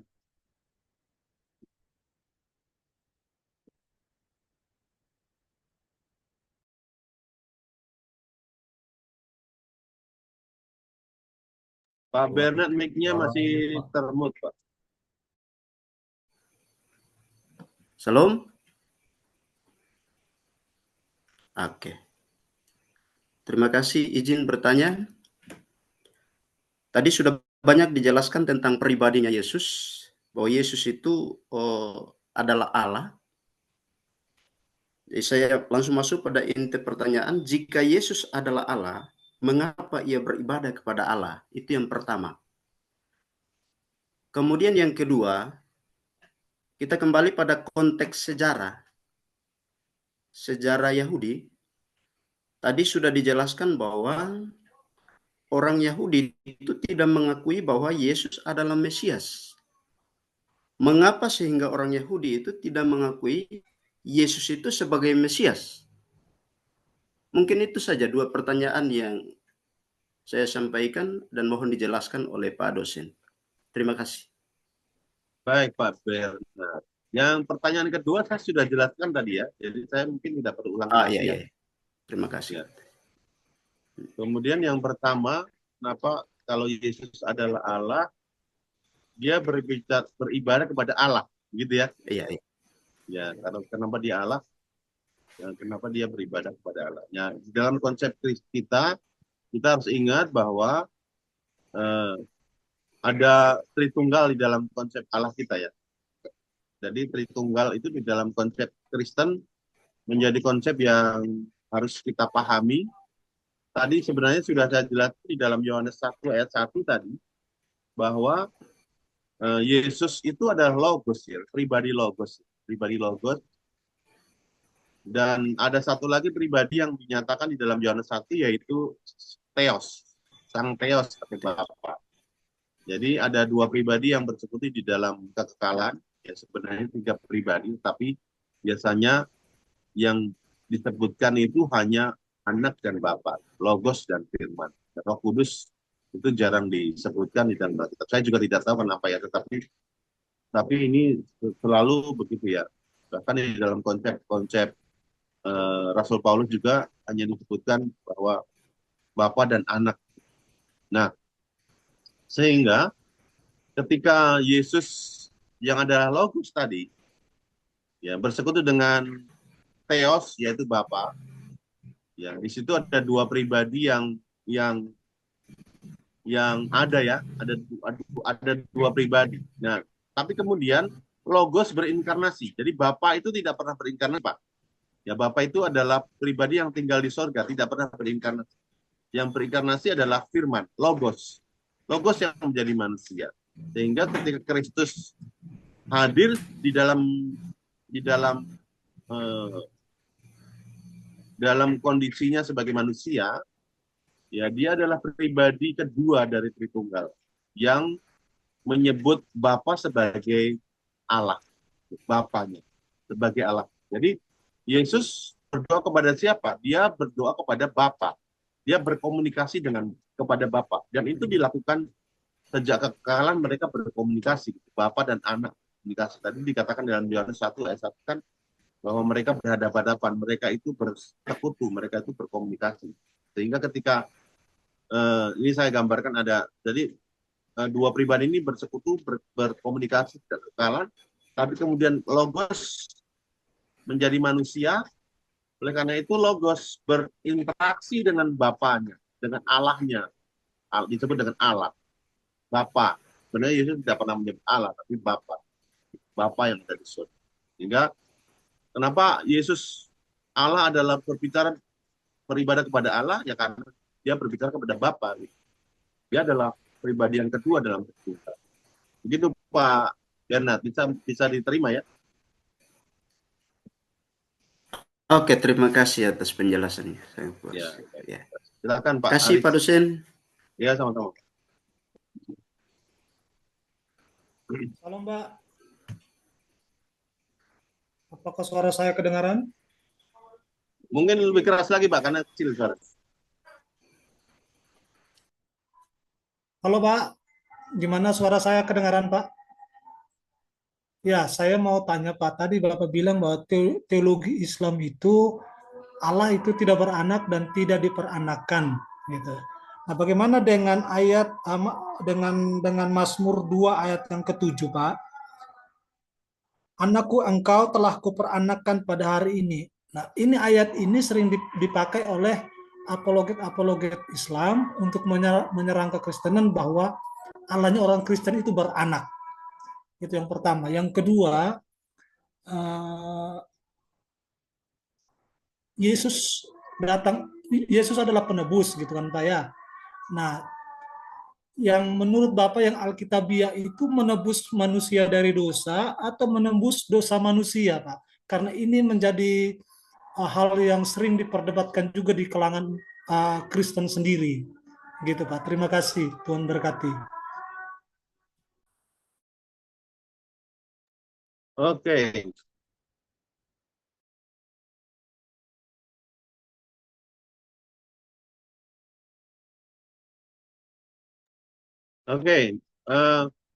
Ya, di dalam teologi Kristen, khususnya teologi Timur ya, di Pak Aris ya, di dalam teologi Timur, maka Bapa, jadi dalam hubungan Tritunggal itu ya, dalam hubungan Tritunggal antara Bapa, Anak, dan Roh Kudus, ya Bapa itu memperanakkan anak, memperanakkan kalau kita sebutkan tiga ya, Logos, Theos, Logos, Bapa, Anak, dan Roh Kudus lah ya. Nah, jadi Bapa itu di dalam dirinya pada suatu waktu memperanakkan anak, gitu ya, dan disebut dengan ada istilah Yunaninya. Nah, tetapi disebutkan di situ adalah memperanakkan. Jadi ketika Yesus keluar dari Bapa, itu disebut dengan memperanakkan. Nah, tetapi ketika roh itu keluar dari Bapa, itu disebut dengan proses, begitu, atau inspirasi, dihembuskan, gitu ya. Jadi sehingga hubungan antara Bapa, Anak, dan Roh Kudus itu menjadi beda ya, jadi beda. Walaupun ketiga-tiganya itu ada di dalam pribadi Allah, Bapa tidak ada firman dan roh, gitu ya. Ketiga-tiganya itu ada dalam kekekalan, tetapi pada suatu waktu dalam kekekalan, ya ini dalam teologi Timur ya, Bapa memperanakkan anak, gitu. Anak keluar dari Bapa dan Roh Kudus keluar dari Bapa, dan ketika anak keluar dari Bapa itu disebut diperanakkan, dan ketika Roh Kudus keluar dari Bapa itu disebut dengan proses, begitu. Proses. Jadi beda hubungan antara Roh Kudus dan anak kepada Bapa, gitu ya. Sehingga anak diperanakkan. Dan saya tidak tahu apakah Mazmur itu membicarakan hal ini ya, membicarakan hal ini ketika dia mengatakan pada hari ini engkau aku memperanakkan. Ya. Jadi artinya bahwa anak itu keluar dari Bapa dan dalam hubungan diperanakkan, dalam hubungan diperanakkan. Ya. Tetapi karena ini adalah kekekalan, gitu. Karena kekekalan, jadi tidak ada waktu, tidak ada asal mula, gitu. Bagaimana kita bisa menyebutkan kekekalan sebagai asal mula? Gitu. Jadi dalam kekekalan Bapak itu memperanakkan anak. Gitu. Dalam kekekalan Bapak itu memperanakkan anak. Ya. Jadi hubungan Bapak dengan anak itu adalah anak. Sedangkan dengan Roh Kudus itu bukan anak, ya, tetapi proses, gitu, dihembuskan, diinspirasikan, dihembuskan. Jadi berbeda kemudian menjadi berbeda hubungan. Makanya Roh Kudus tidak pernah disebut anak, ya. Hanya Yesus saja yang disebut sebagai anak. Ya, karena cara keluarnya itu berbeda. Ya, saya tidak tahu bagaimana proses keluarnya, apakah Allah melahirkan, gitu ya. Tetapi ini adalah hubungan yang dijelaskan di dalam Perjanjian Lama, gitu. Di dalam teologi kita, ya, bahwa dan itu terjadi di dalam kekekalan, sehingga Tritunggal itu adalah keberadaan kekal di mana Bapa, Anak, dan Roh Kudus itu ada di dalam kekekalan. Teologi Barat tidak menyebutkan proses ini. Teologi Barat seperti Katolik itu hanya menyebutkan bahwa dari kekal bahwa mereka itu adalah Tritunggal dalam hubungan Bapa, Anak, dan Roh. Pak Aris begitu ya. Jadi sedangkan teologi Islam agak berbeda. Teologi Islam itu menyebutkan bahwa Allah itu melahirkan secara biologis, melahirkan secara biologis. Nah, memang agak berbeda ya konsep. Makanya konsep Islam itu dipengaruhi oleh apa namanya? oleh bayangan biologis manusia, gitu. Oleh bayangan biologis manusia, sehingga sedangkan dalam konteks kekristenan itu tidak ada kaitannya dengan apa? Melahirkan secara manusiawi, Pak. Tidak ada melahirkan secara manusiawi. Itu pertanyaan pertama. Pertanyaan kedua tadi apa ya? Yang kedua, Yesus kan sebagai penebus. Nah, yang sering menjadi perdebatan di kalangan Kristen sendiri, Yesus itu menebus dosa manusia atau menebus manusia dari dosa. Seperti itu, Pak. Mohon Iya. penjelasannya, Pak. Memang kedua-duanya itu bisa menjadi itu hanya persepsi saja, ya. Jadi darah Kristus itu tercurah, ya, untuk menebus manusia dari hukuman dosa, sebenarnya hukuman dosa. Jadi manusia itu kan karena dosa manusia, sehingga manusia itu kan harus mengalami maut, gitu. Mengalami maut, konsekuensi dosa itu adalah maut, sehingga Yesus menggantikan hukuman yang harus diterima oleh manusia ini, sehingga manusia itu tidak lagi dihukum, gitu. Jadi kalau kata-kata yang mungkin lebih tepat adalah Yesus menebus manusia dari hukuman dosa. Yesus menebus manusia dari hukuman dosa. Jadi manusia itu ditebus. Istilah di dalam perdagangan itu adalah lutro, gitu ya, dibeli, gitu. Jadi membeli dari pasar dosa, Memang Jadi karena manusia itu kan sudah terjual di dosa, menjadi hamba dosa ya. Sehingga manusia itu ditebus darahnya Kristus itu untuk membeli manusia gitu. Istilahnya itu begitu. Darah Kristus yang mahal itu untuk membeli manusia. Manusia itu kemudian menjadi miliknya. Gitu ya, kalau kita seperti kita ke pasar, ya manusia itu terjual gitu. Manusia itu terjual di dalam pasar dosa, sehingga Kristus dengan darahnya yang mahal membeli manusia itu, sehingga manusia itu tidak lagi ada di dalam kuasa dosa, tidak ada di dalam hukuman dosa, tidak ada di dalam bawah kutuk dosa, sehingga manusia itu menjadi milik Kristus. Begitu, Pak. Nah, itu istilah yang tepat apa?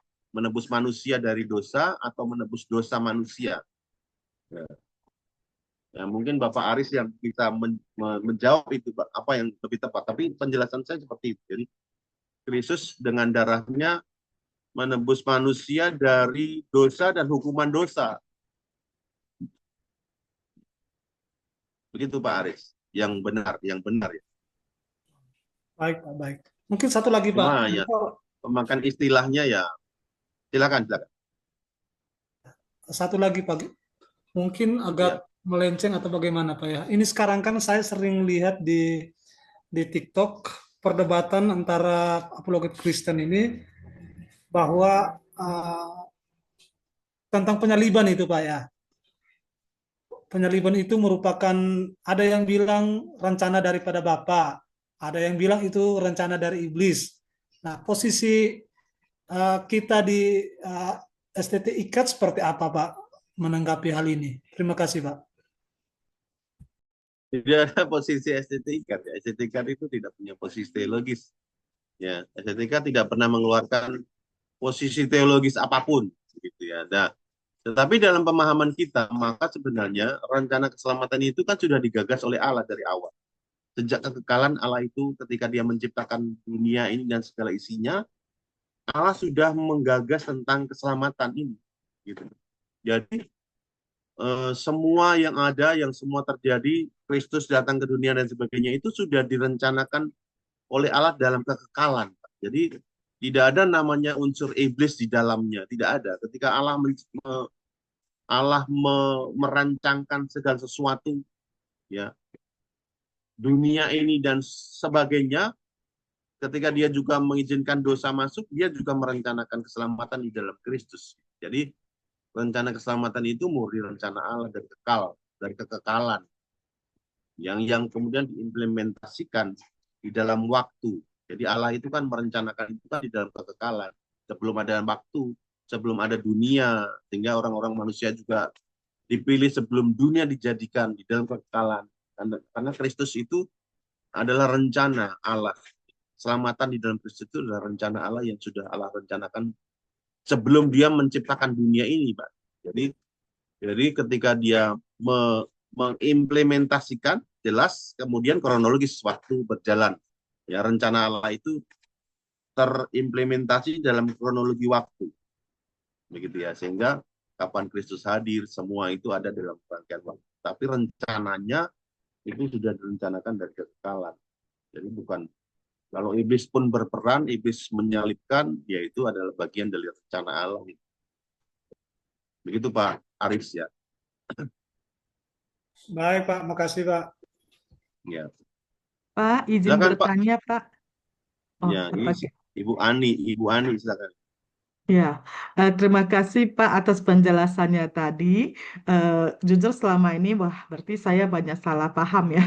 Tadi diluruskan lagi bahwa ternyata kan diingatkan lagi bahwa firman yang menjadi manusia. Nah, kalau begitu sekarang kan Tuhan Yesus sudah naik ke surga. Apakah memang berarti di surga sekarang ada dua pribadi ya, Allah Bapa dan Tuhan Yesus? Dari sejak kekekalan itu ada 3 pribadi, tidak pernah hanya satu pribadi saja. Jadi sejak kekekalan itu ada pribadi Bapa, Anak, dan Roh Kudus ya, di dalam kekekalan. Sebelum manusia ada, sebelum semuanya ada, Allah itu adalah Tritunggal. Allah itu adalah 3 pribadi yang bersekutu dalam kasih. Sehingga ketika Yesus hadir ke dalam dunia, jangan lupa bahwa dia itu Allah, dia mah hadir juga gitu. kita mengkungkung Yesus sebagai manusia ya, sebagai manusia. Jadi memang yang hadir ke dalam dunia ini adalah pribadi kedua, pribadi Logos, yaitu Kristus, begitu, sebagai manusia. Nah, apakah ketika dia kemudian naik ke surga, Allah itu menjadi dua pribadi? Ya, sebenarnya tetap tiga pribadi gitu di surga itu. Gitu. Tetap Allah itu tidak pernah terpisah, Bu. Allah itu tidak pernah tercerai, tidak pernah terpisah-pisah, tetap pribadi yang esa, pribadi yang esa. Ya, jadi kalau sekarang di surga itu apakah ada dua pribadi? Ya, Roh Kudusnya di mana nanti? Apakah Roh Kudus sedang gentayangan di bumi gitu ya? Enggak juga ya. Jadi tetap aja Allah itu tetap tiga pribadi yang esa, pribadi yang esa yang tidak terpisahkan. Begitu, Bu. Jadi bukan berarti bahwa Roh Kudus sudah diutus ke bumi, tinggal di hati kita, bukan berarti bahwa tidak di surga gitu, Pak ya. Jadi tetap Ya, pribadi. Allah Iya, kan Pak. tidak terbatas ya. Jadi kita jangan hanya sekarang ini disebutkan sebagai karya Roh Kudus gitu. Roh Kudus yang berkarya di tengah hati-hati manusia. Setiap manusia yang percaya ada Roh Kudus, Bu. Jadi apakah kemudian Roh Kudus itu ada di mana-mana atau Roh Kudus itu ada juga di surga? Ya, karena Allah itu kan tidak terbatas ya. Roh itu kan tidak bisa diatur dalam ruang dan waktu. Ya. Iya. Makasih Pak, makasih penjelasannya. Pak, Ya, izin bertanya lagi nih Pak. Pak Roy lagi bertanya, silakan Pak Roy. Iya Pak. Sambil nunggu kawan-kawan yang mau bertanya Pak. Ya Pak, jadi gini Pak. Jadi tadi kan di awal Bapak bilang bahwa Adam itu Pak Roy, diciptakan suaranya tidak terdengar. Ya, halo Pak, udah dengar Pak? Halo, Ya, udah dengar Pak? Ya, jadi kan di awal tadi Bapak udah bilang bahwa Pak, tadi manusia Adam suaranya itu kan bagus, tapi sekarang udah diciptakan. hilang lagi. Halo, Halo Pak, coba ulang-ulang. dengar Pak? Atau nggak usah pakai headset, Pak. Ya, begitu. Iya Pak, tadi kan udah dengar Pak? Jelas Pak? Oke. Ya, jelas Pak. Tadi kan di awal Bapak bilang bahwa manusia Adam diciptakan kan segambar dan serupa dengan Allah ya Pak. Dia sempurna ya. Jadi yang mau saya tanyakan, apakah waktu Tuhan menciptakan manusia Adam ini, dia posisinya, kedudukannya lebih tinggi dari malaikat atau tidak? Karena ini pertanyaan saya ini akan merujuk kepada di Ibrani Pak. Ibrani 1 ayat 6 dan Ibrani 2 ayat 7. Yang dimana ketika Allah, Yesus itu berinkarnasi jadi manusia, kan dia jadi anak yang tunggal ya. Dia di Ibrani 1 ayat 7 di ayat 6 dikatakan, Ibrani 1 ayat 6 dikatakan bahwa semua malaikat menyembah dia gitu. Tapi kontradiksi dengan Ibrani 2 ayat 7 di mana waktu yang dibuat Allah dalam waktu yang singkat dia bisa lebih rendah dari malaikat. Pertanyaan saya yang pertama Pak. Yang kedua mungkin kita juga di media sosial sampai sekarang juga kan masih banyak juga yang membahas bahwa Pak, suaranya hilang Pak. Apakah ada kaitan antara Isa Al-Masih dengan Yesus Kristus yang di orang Kristen punya gitu Pak ya. Apakah ini berbeda atau memang pribadi yang sama tapi mungkin mereka menuliskannya atau mendengarnya mungkin dari mulut ke mulut dan akhirnya ditulis mungkin di Al-Quran itu dengan nggak banyak hal yang mereka pahami gitu Pak. Mungkin itu yang mau saya tanya Pak. Apakah dia memang sama atau beda gitu Pak? Itu aja Pak. Makasih Pak. Oke, ya. Pak Roy ini banyak belajar Islamologi mungkin ya. Jadi banyak teologi Islam yang mempengaruhi ya, sangat mempengaruhi dalam alam pikirnya ya. Memang di dalam teologi Kristen sendiri Isa Al-Masih ya, dan saya jawab nomor 2 dulu ya. Isa Al-Masih dan Yesus Kristus itu berbeda atau tidak? Saya tidak tahu dalam konsep Islam sendiri ya, karena Isa Al-Masih itu tidak, kalau saya mendengar dalam teologi Islam yang dijelaskan oleh para apologetis ya, ternyata Isa Al-Masih itu berbeda pribadinya, lahirnya berbeda, tempatnya berbeda, dilahirkan oleh orang yang berbeda. Jadi identifikasi mengenai Isa Al-Masih di dalam Al-Quran itu berbeda dengan Yesus Kristus. Berbeda ya dengan Yesus Kristus. Jadi penggambaran Isa Al-Masih mereka itu agak sedikit melenceng. Saya tidak tahu mereka mendapatkan sumber dari mana. Sehingga ini menjadikan kita tidak bisa menyamakan. Karena mereka punya konsep tentang Isa Al-Masih itu berbeda dengan Yesus Kristus kita, berbeda. Identifikasi pribadinya juga berbeda karena dia hanya seorang nabi, gitu. Dia nabi, bukan Allah ya, bukan Allah yang seperti kita punya. Kemudian dia dilahirkan oleh Miriam. Miriam itu sebenarnya adalah saudara Musa, ya. Beda sejarah. Dia dilahirkan di bawah pohon kurma.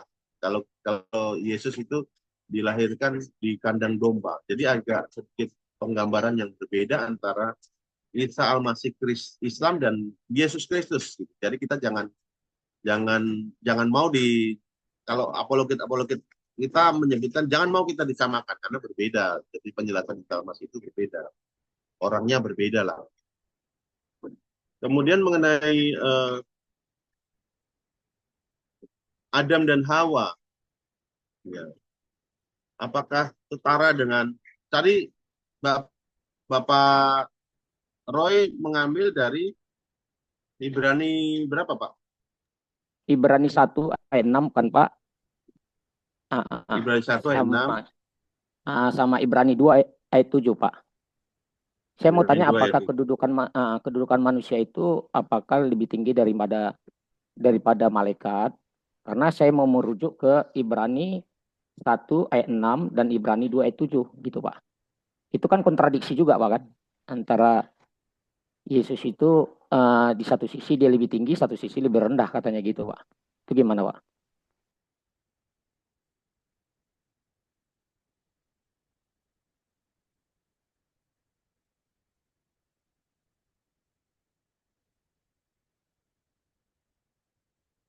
Ya, agak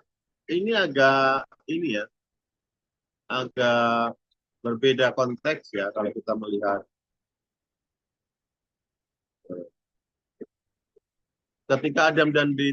sebenarnya ketika Adam dan Hawa diciptakan itu segambar dan serupa dengan Allah, sehingga Allah dapat berkomunikasi dan dapat menjalin interaksi hubungan yang timbal balik dengan manusia gitu. Berarti ya maksudnya ya. Jadi ketika Adam dan Hawa diciptakan, manusia itu Allah itu bisa bersekutu dengan Adam karena Adam itu bisa berinteraksi, menjalin hubungan komunikasi dengan Allah timbal balik gitu karena dia adalah pribadi yang segambar dengan dia. Sedangkan malaikat ini diciptakan hanya sebagai pelayan, sebagai pribadi-pribadi yang melayani Allah. Allah tidak pernah berkomunikasi, Allah tidak pernah berhubungan dengan malaikat sama seperti manusia, tidak ada. Ya. Sehingga di dalam Ibrani itu dikatakan bahwa manusia itu sebenarnya kan hanya debu ya, debu tanah, hanya materi yang tidak kekal, tidak seperti malaikat yang luar biasa, yang memiliki kekekalan yang bahkan kuasa yang luar biasa. Tetapi manusia itu dicintai lebih daripada malaikat karena manusia itu adalah gambarnya, manusia itu adalah gambar Allah. Sehingga Allah itu bisa berinteraksi, Allah itu bisa menyatakan kasihnya. Allah itu bisa menjadikan manusia itu objek dari kasihnya. Manusia itu bisa mencerminkan kemuliaan Allah. Ya, jadi ketika Adam dan Hawa diciptakan, Adam dan Hawa itu menyatakan kemuliaan Allah sendiri gitu. Sehingga Allah dan manusia itu bisa berinteraksi, bisa menjalin hubungan, menjalin ikatan kasih, gitu. Ikatan kasih satu sama lain. Bisa mendapatkan feedback istilahnya. Jadi Allah bisa mendapatkan feedback dari manusia. Sehingga manusia itu dimahkotai sebagai ciptaan yang lebih daripada malaikat. Walaupun malaikat itu sebenarnya memiliki kemuliaan yang besar, yang tinggi, yang tidak bisa disamakan dengan manusia yang rendah, yang terbuat dari tanah, gitu ya. Nah, ini perbedaannya Pak Roy. Jadi di dalam Ibrani itu kita bisa membaca bahwa manusia yang rendah, tetapi Allah memahkotainya. Karena manusia itu bisa berinteraksi. Allah menciptakan manusia itu, manusia bisa menjadi objek kasih Allah. Begitu Pak Roy. Sehingga Allah perlu menebus manusia gitu, dengan cara menjadi manusia yang hina.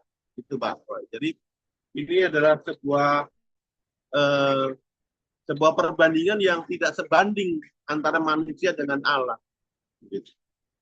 Iya Pak, Bisa karena dipahami ya?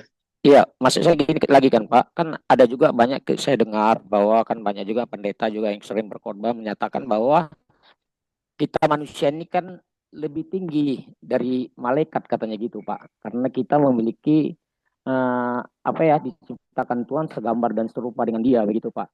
Karena kita memiliki roh, jiwa dan tubuh katanya gitu. Jadi malaikat sendiri dia tidak punya tubuh gitu. Jadi kita punya kelebihan lebih tinggi dari dia. Itu yang sering saya dengar, itu pandangan Bapak itu. Makanya saya tanya tadi gimana menurut pandangan Bapak gitu Pak sih. Ya, ya seperti itu pandangan saya. Jadi eh, kalau dalam teologi Islam lebih lebih beda lagi Pak. Di teologi Islam itu malaikat yang merasa lebih tinggi, mereka tidak mau menyembah manusia. Sebenarnya tidak pernah disebutkan dalam Alkitab bahwa manusia itu disembah. Jadi kita jangan teroperasi dengan teologi seberang yang memang agak berbeda dengan kita ya. Ya. Jadi kalau di dalam teologi mereka kan malaikat, Allah suruh malaikat menyembah manusia sehingga ada yang tidak mau dan menjadi iblis kan, gitu, setan gitu ya. Dan itu dalam teologi kita nggak kayak gitu, berbeda. Jadi dari teologi kita bahwa memang kita balik ke kodratnya ya Pak ya, bahwa manusia itu hanya debu dan tanah saja ya Pak ya. Cuma dia dimahkotai dengan kemuliaan Tuhan begitu ya Pak ya. Ya, manusia itu Iya Pak. segambar dan serupa dengan diciptakan dalam dalam konteks itu. Jadi dalam konteks itu sehingga manusia itu bisa berinteraksi, bisa bisa berhubungan dengan Allah. Sehingga manusia itu menjadi ciptaan yang lebih lebih bernilai daripada malaikat, gitu Pak.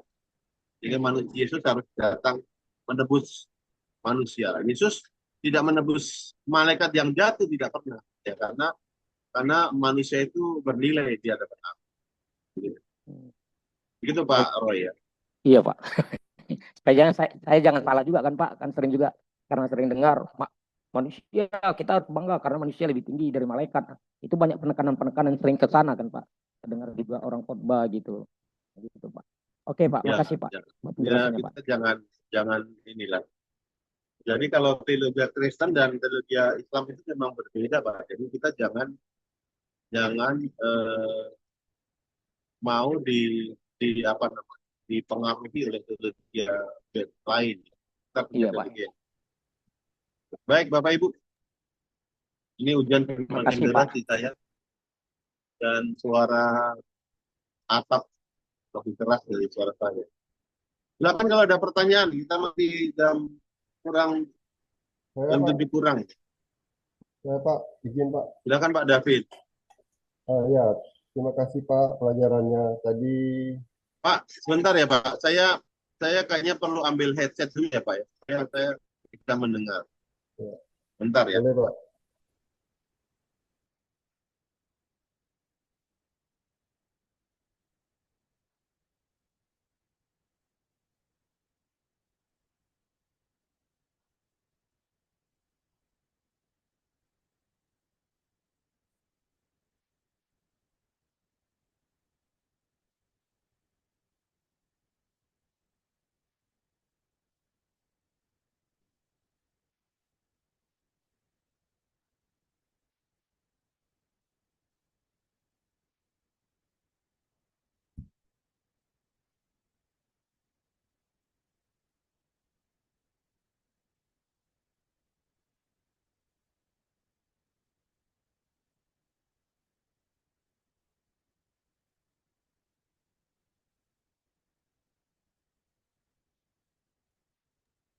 Ya, coba silakan.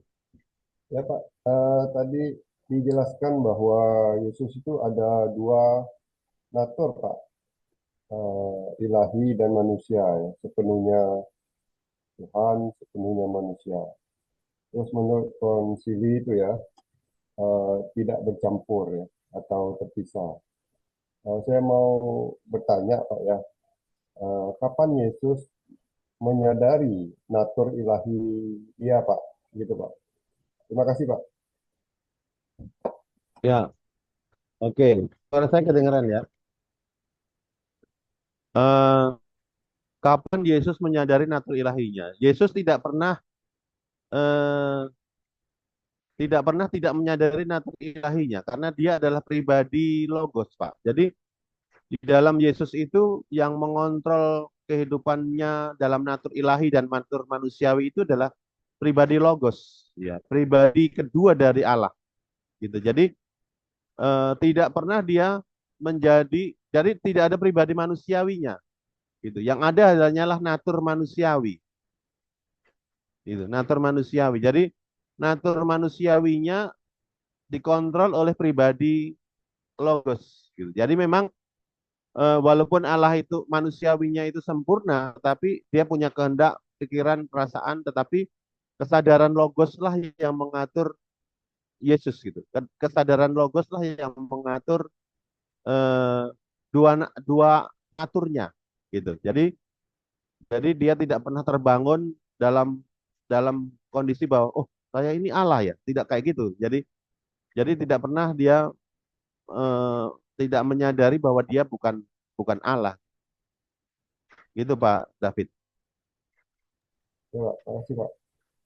Ya, sama-sama. Baik, ada lagi yang mau bertanya Bapak Ibu? Saya pikir sudah ini ya. Semua pertanyaan yang Bapak Ibu mungkin ada selama ini mungkin atau mungkin lupa juga ya ketika di kelas lupa bahwa ada pertanyaan-pertanyaan. Tetapi itulah yang bisa saya sampaikan ya sehingga eh, apa namanya? Memang mempelajari kristologi itu tidak pernah selesai ya, tidak pernah selesai. Banyak sekali yang harus kita apa namanya? Banyak yang harus kita perdalam. Itu dengan diskusi-diskusi, dengan membaca pun kita kadang harus ada dalam diskusi-diskusi supaya lebih jelas. Baik, ada lagi pertanyaan?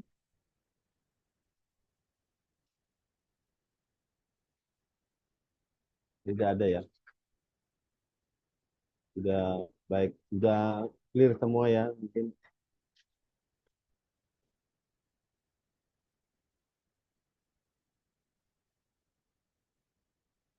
Bisa kita buka kamera semua, kita foto dulu, gitu. Bapak Ibu.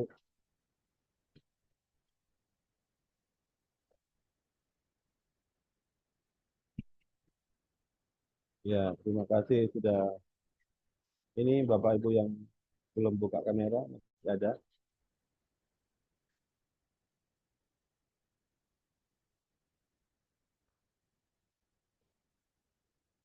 Oke. Ya, terima kasih ya sudah hadir pada malam hari ini. Kalau tidak ada pertanyaan, boleh ditutup oleh ketua kelas. Karena hujan di sini semakin deras, saya tidak bisa mendengar. Silakan ketua kelas, Pak.